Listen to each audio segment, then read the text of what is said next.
Na noite de 7 de outubro de 2024, uma ligação de emergência rompeu a tranquilidade de uma casa no bairro The Heights, em Houston. No centro daquela família estava Krista Gilley, fisioterapeuta de 38 anos, mãe de 2 crianças pequenas e grávida do 3º filho. Conhecida pela dedicação aos pacientes, pela lealdade às amizades e pelo cuidado constante com a família, Krista havia construído uma vida marcada por trabalho, maternidade e vínculos profundos. O que começou como uma ocorrência médica dentro de casa rapidamente levantaria perguntas difíceis, abriria uma investigação complexa e desencadearia disputas judiciais que atravessariam fronteiras internacionais.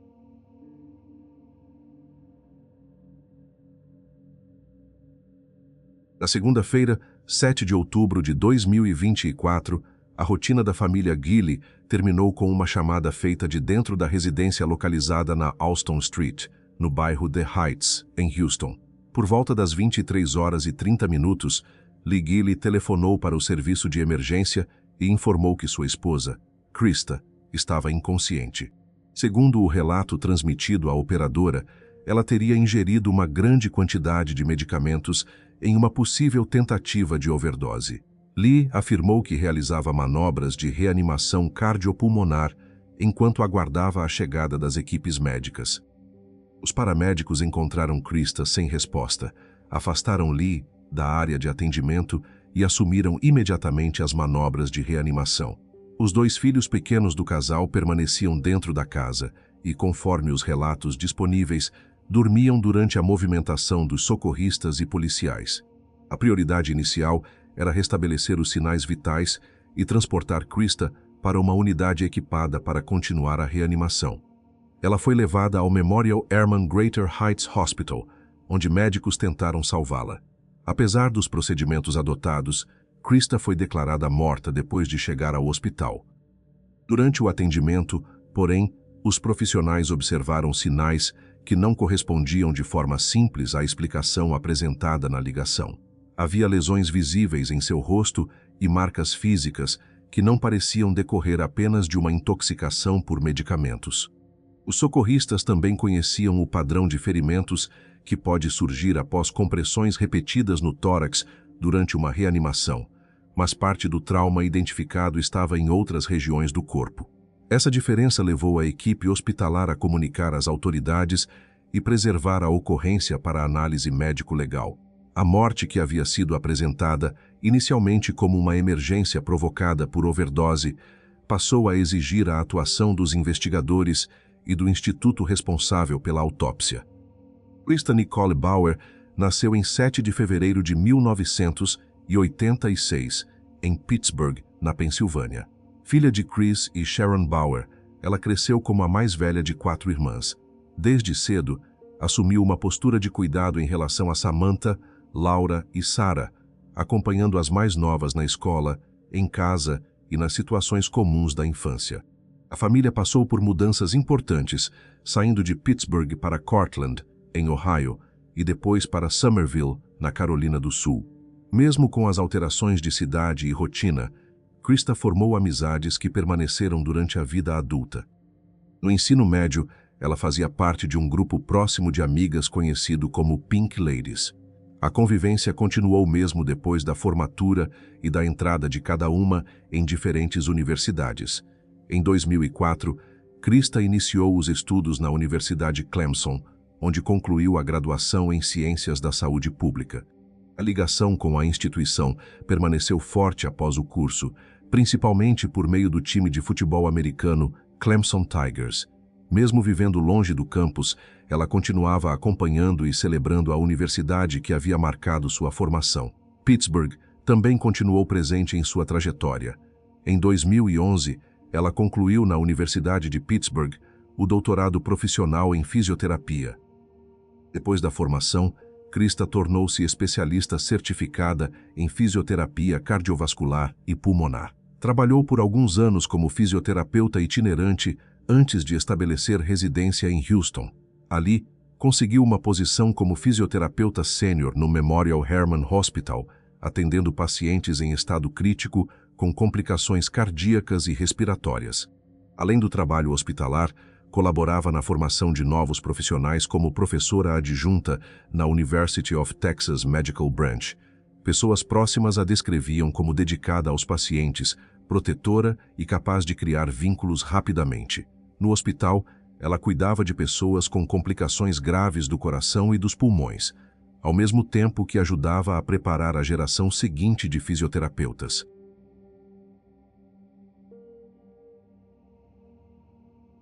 Durante a faculdade, Krista conheceu Lee Gilley. Os dois seguiram caminhos separados por alguns anos, retomaram o contato posteriormente e iniciaram um relacionamento à distância. Lee trabalhava como consultor autônomo de software e possuía maior flexibilidade para mudar de cidade. Eles se casaram em 2017, em Charleston, na Carolina do Sul, e passaram a viver juntos em Houston. Em 2020, nasceu a primeira filha do casal. Em 2022, nasceu o segundo filho. No segundo semestre de 2024, Krista descobriu uma nova gravidez. Ela estava com aproximadamente 8 ou 9 semanas de gestação e esperava o terceiro filho para maio de 2025. Depois da morte, o corpo de Krista foi encaminhado para exame médico legal. A primeira questão era verificar se os achados físicos sustentavam a informação de que ela havia ingerido medicamentos em quantidade suficiente para provocar uma overdose. O exame não identificou elementos que confirmassem essa explicação como causa da morte. Em contrapartida, o médico legista documentou ferimentos que exigiam outra linha de análise, principalmente nas regiões do rosto, do pescoço e das costas. Krista apresentava inchaço facial, alteração na coloração da pele e sinais de trauma. Também foram registradas fraturas e áreas de hemorragia. Parte das lesões observadas no tórax podia ser compatível com as manobras de reanimação informadas por Lee, mas os danos localizados no pescoço e na região superior das costas não foram explicados pelo mesmo procedimento. A distribuição dos ferimentos indicava que havia ocorrido pressão física sobre áreas diferentes daquelas normalmente afetadas durante uma tentativa de reanimar alguém.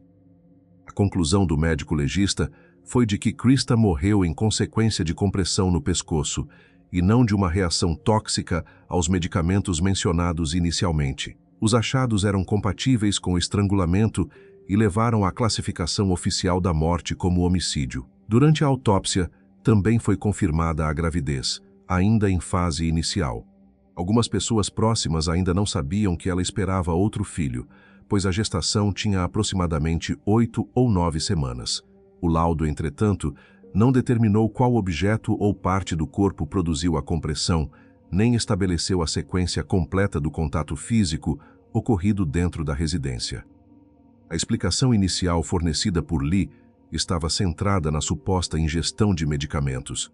Ele afirmou que Krista poderia ter tentado tirar a própria vida e relacionou o estado em que a encontrou a uma overdose. Quando os investigadores passaram a confrontar essa versão com os primeiros resultados médicos, Lee reconheceu que a esposa não era usuária de drogas. Também admitiu que ela não havia demonstrado anteriormente intenção de cometer suicídio. Com a primeira narrativa enfraquecida, Lee apresentou outro relato sobre as horas anteriores à chamada. Segundo ele, o casal havia discutido naquela noite devido à compra de um veículo. Lee teria adquirido um Kia Telluride em 7 de outubro sem informar Krista previamente. A despesa provocou tensão entre os dois. Ele declarou que, depois da discussão, ambos colocaram as crianças para dormir e seguiram para áreas separadas da residência. Lee afirmou que permaneceu cerca de 3 horas sem ouvir a esposa.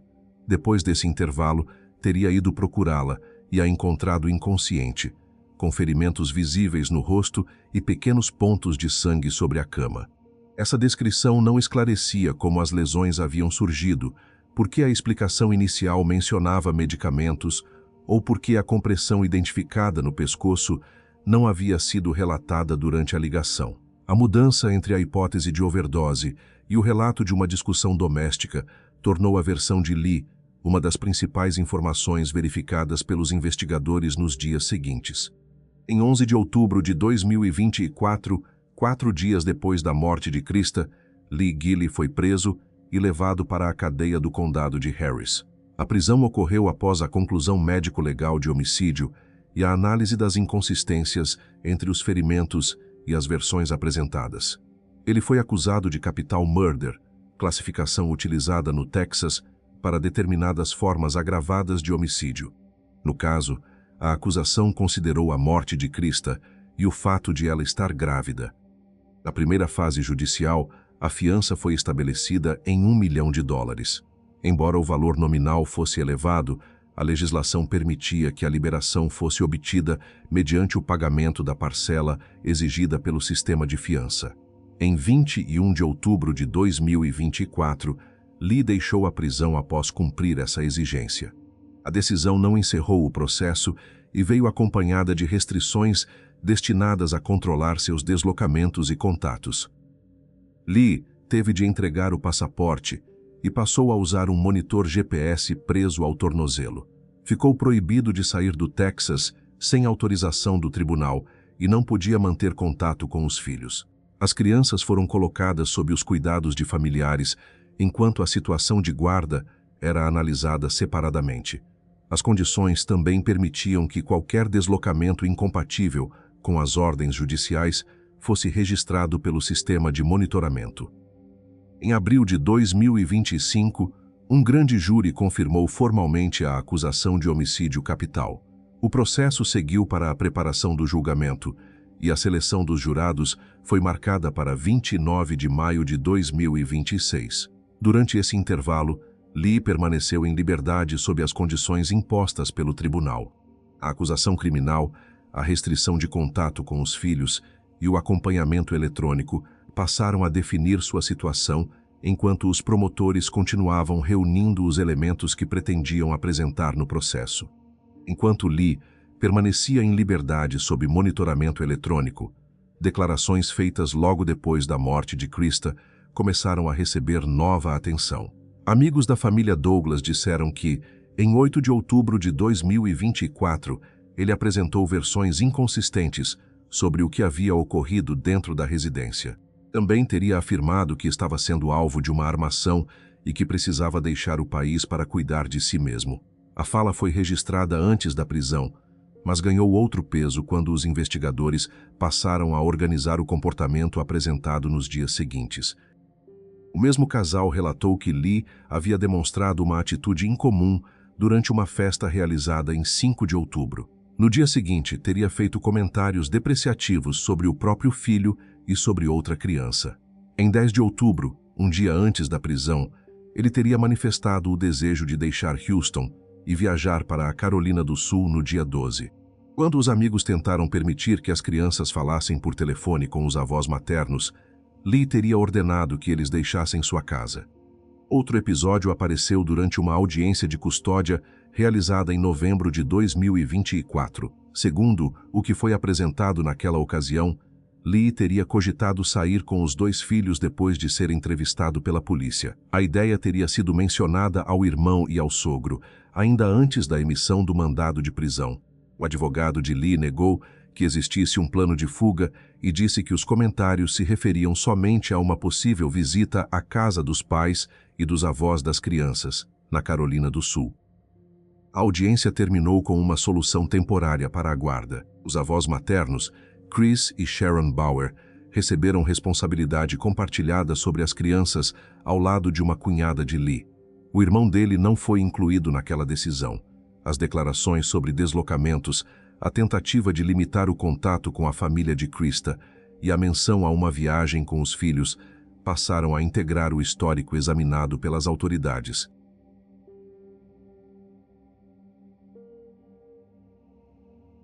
Com o processo criminal em preparação, os investigadores ampliaram a análise para além da noite de 7 de outubro. O objetivo era compreender a situação do casamento e verificar se os registros digitais mostravam conflitos, relacionamentos paralelos ou decisões tomadas antes da morte. Entre os dados examinados estavam comunicações eletrônicas, atividades em redes sociais e informações relacionadas à rotina pessoal de Lee. Documentos apresentados posteriormente pelos promotores afirmaram que Lee teria mantido, em 2023, um relacionamento extraconjugal com uma mulher que vivia na Califórnia.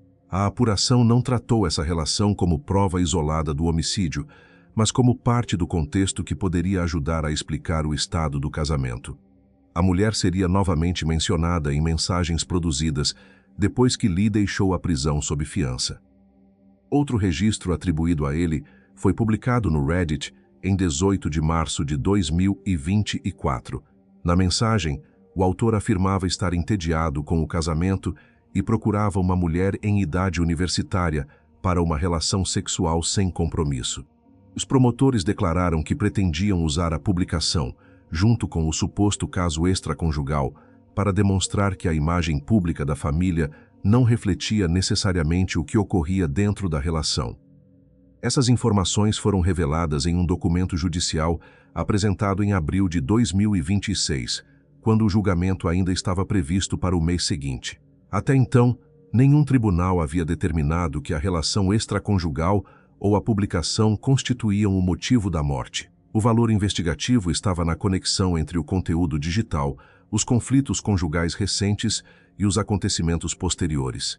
A análise também permitiu que os investigadores identificassem novos contatos mantidos por Lee durante o período em que ele deveria permanecer no Texas sob acompanhamento eletrônico.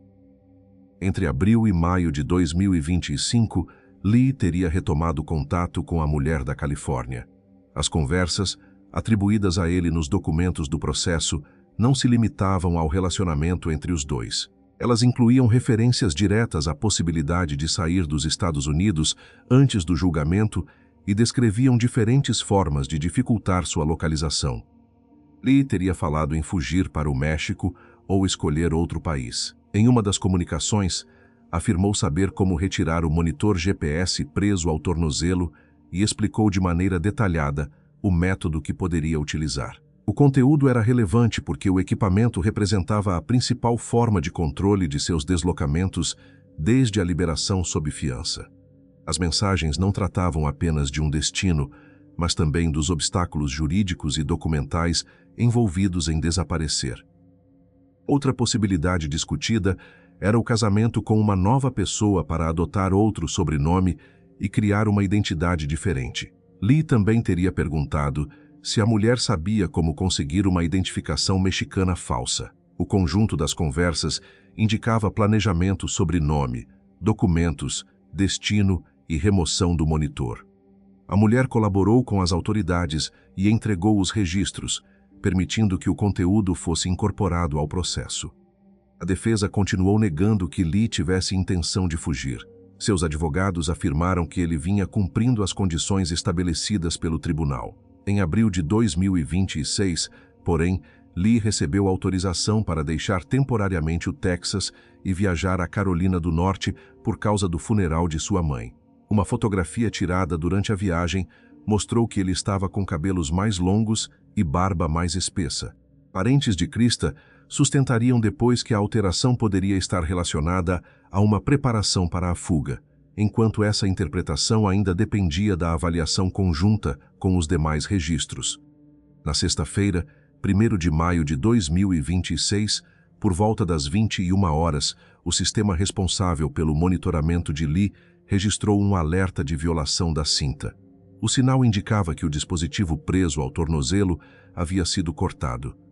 A partir daquele momento, o acompanhamento eletrônico deixou de fornecer sua localização, mas a comunicação do incidente não ocorreu com a urgência esperada para uma pessoa acusada de homicídio capital. A empresa de monitoramento aguardou o início do expediente da segunda-feira para informar o rompimento. Durante esse intervalo, o juiz, os promotores e os próprios advogados de Lee não receberam aviso imediato. Quando soube do ocorrido, o magistrado criticou duramente o procedimento. Ele afirmou que um alerta gerado às 21 horas de uma sexta-feira deveria ter sido comunicado no mesmo momento, independentemente de o fim de semana ter começado.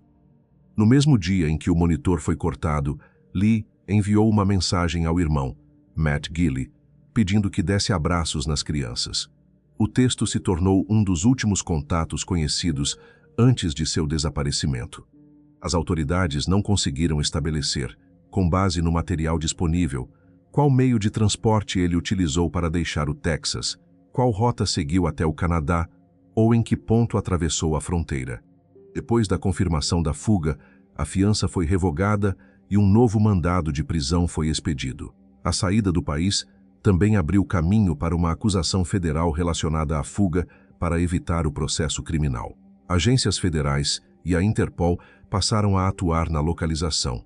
O atraso entre o primeiro alerta e a notificação oficial proporcionou um intervalo de aproximadamente todo o fim de semana, no qual Lee pôde se deslocar sem que as autoridades responsáveis pelo caso soubessem que o monitor havia sido removido. Após chegar ao Canadá, Lee conseguiu embarcar em um voo da Air Canada com destino à Itália. Os registros judiciais identificaram a viagem como o voo 894, com chegada ao aeroporto de Malpensa, em Milão. O modo como ele entrou em território canadense não foi esclarecido nas transcrições, mas as autoridades confirmaram que a etapa seguinte da viagem foi realizada com documentação falsa. Em 3 de maio de 2026, Lee apresentou aos agentes de fronteira italianos um passaporte e outros documentos de identificação belgas. O nome utilizado aparece nas fontes com pequenas variações, mas corresponde a Lejeune ou Lejeune Jean-Luc Olivier. Durante a inspeção, os policiais verificaram que o passaporte e os demais documentos eram falsificados. A entrada no país foi recusada e ele foi levado para a custódia migratória antes de deixar a área do aeroporto. Depois de ser detido, Lee abandonou a identidade falsa e informou seu nome verdadeiro. Ele declarou ser cidadão dos Estados Unidos e reconheceu que respondia no Texas pela morte da esposa grávida. Também afirmou que havia deixado o país por considerar que estava sendo processado injustamente e por temer a possibilidade de receber a pena de morte. A partir dessa declaração, pediu proteção às autoridades italianas e manifestou o desejo de permanecer no país. Em 4 de maio, aproximadamente às 20h40, a Interpol de Washington recebeu de Roma a confirmação sobre sua localização. Lee foi apresentado a um juiz italiano que o considerou um risco extremo de fuga. A decisão citou o uso de documentos falsificados, o deslocamento por mais de um país, o planejamento necessário para abandonar o monitor e sua aparente capacidade financeira. Ele permaneceu preso enquanto as autoridades italianas aguardavam o pedido formal de extradição dos Estados Unidos.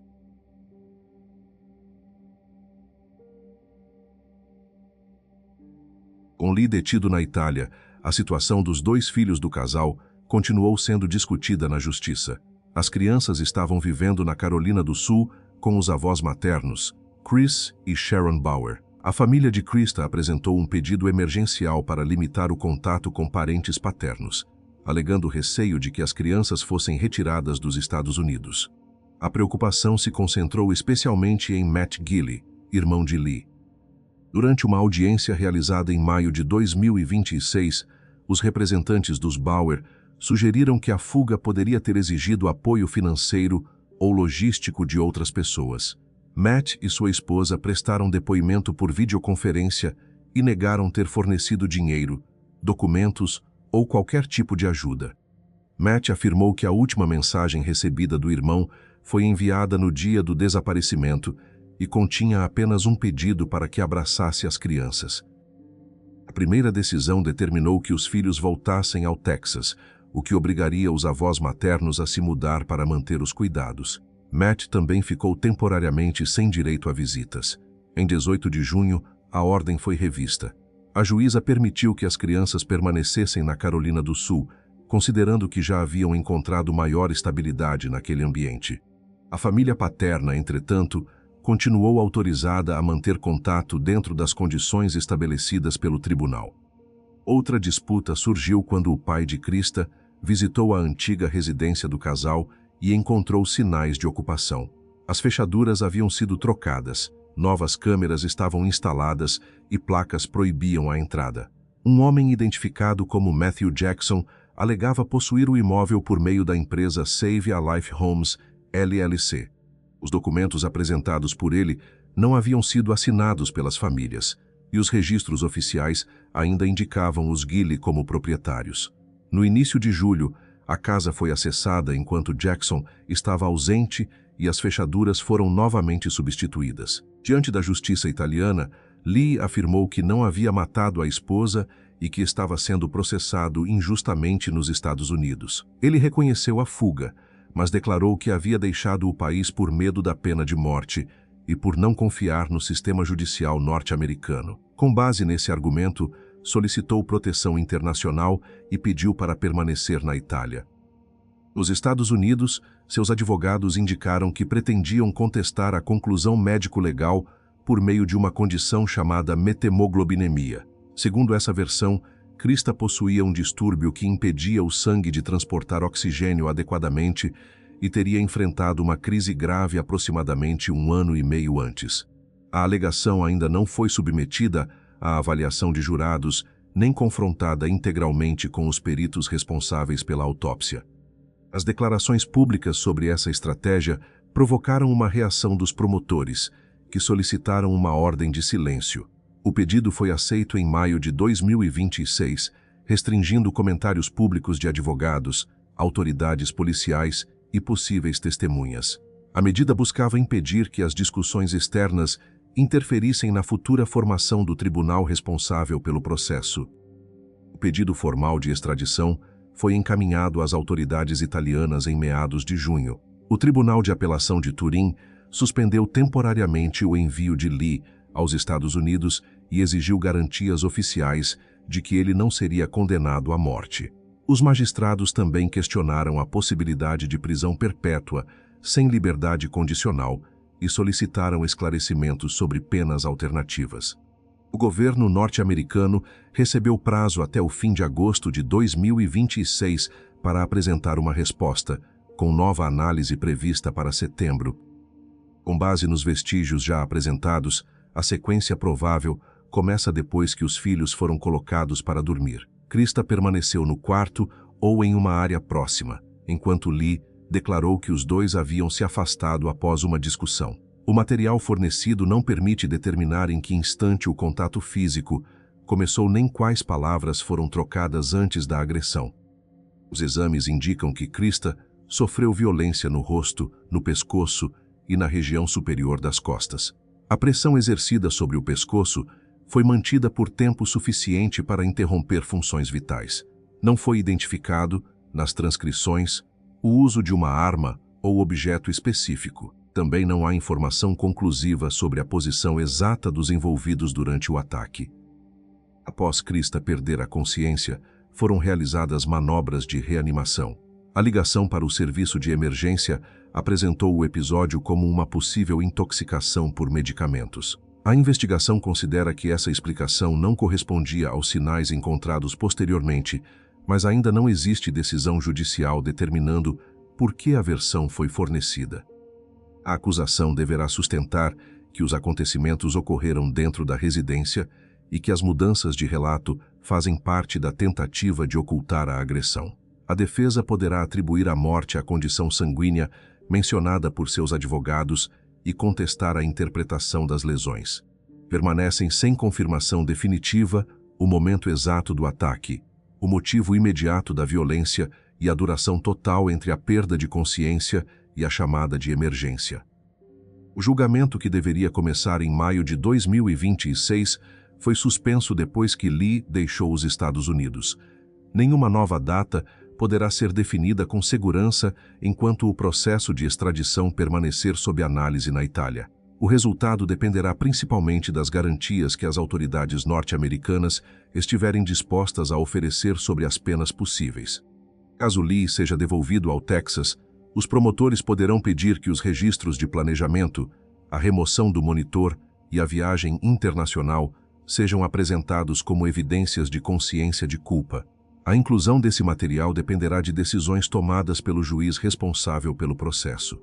As novas acusações federais decorrentes da fuga e do uso de documentos falsos também poderão seguir separadamente da acusação de homicídio.